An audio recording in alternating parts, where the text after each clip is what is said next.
Hello and welcome to this week's video. So today we're going to have a look at what I consider to be possibly the greatest Doctor Who magazine ever published, the Radio Times 10th anniversary special. So sit back, relax, and let's get to it.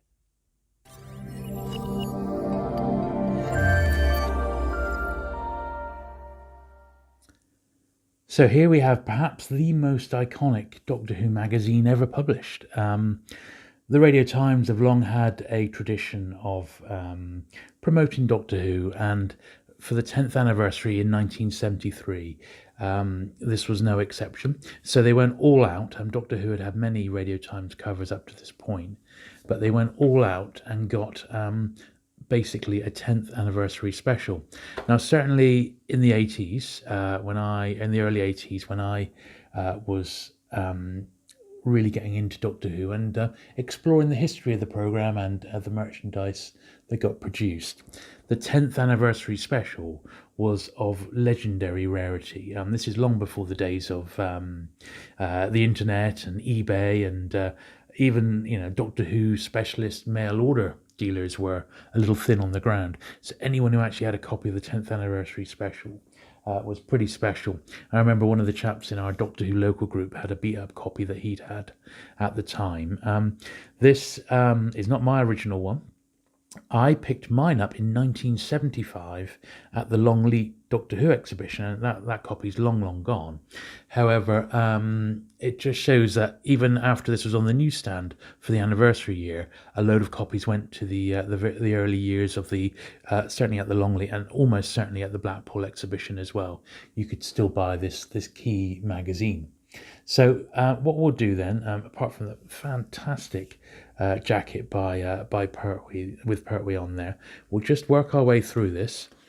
And for those of you who've never had a copy, so you get an idea of what it was like. So the season 11 title sequence there.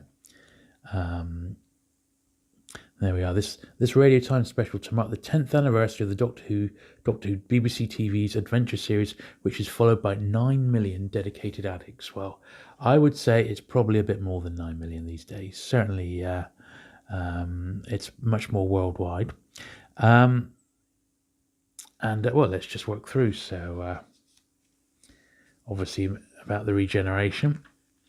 It's a real mixture. There's a bit of a potted history of the series.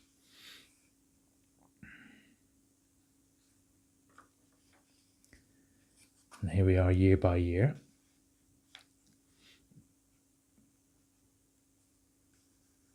This is almost in a way an early episode guide. I mean, it's long out of it uses the old, like, the Roof of the World, which is obviously Marco Polo. It's just World's End rather than the Dalek invasion of Earth. So who knows what they're using to do this. One of the things that this magazine is famous for is it got a lot of those original actors and actresses back to in sort of to not recreate their characters per se, but they did brand new photo shoots. So this is Carol Ann Ford here back, and I remember this so well at the time. 1965, so it's working its way through the series. Peter Purvis there, what a fantastic photo shoot that was.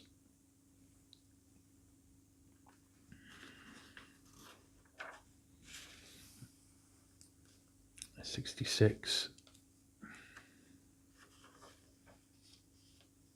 It's Ben and Polly there. I mean, these are really great photos.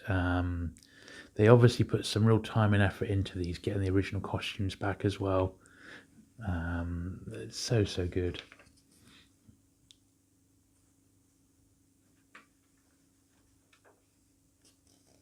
Jamie back with his kilt on. Deborah Watling there. It's good stuff. Moving into the Troughton era. Wendy Padbury. Then the birth of season 7 and the Pertwee era begins.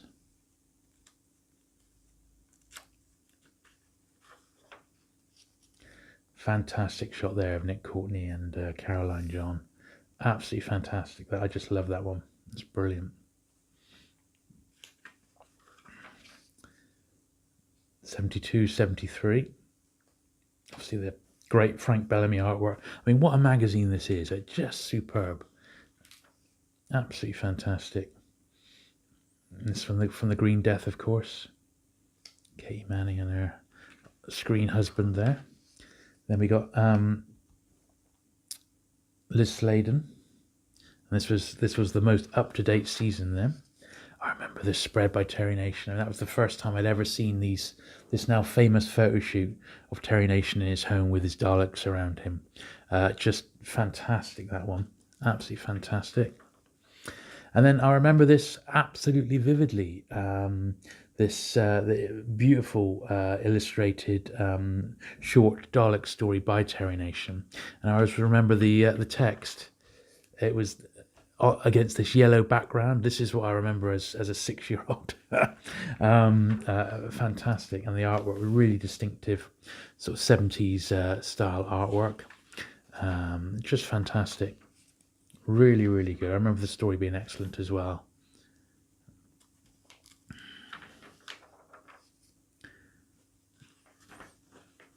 And so this wasn't just a skimpy story, you know, there was a bit to it. I remember this.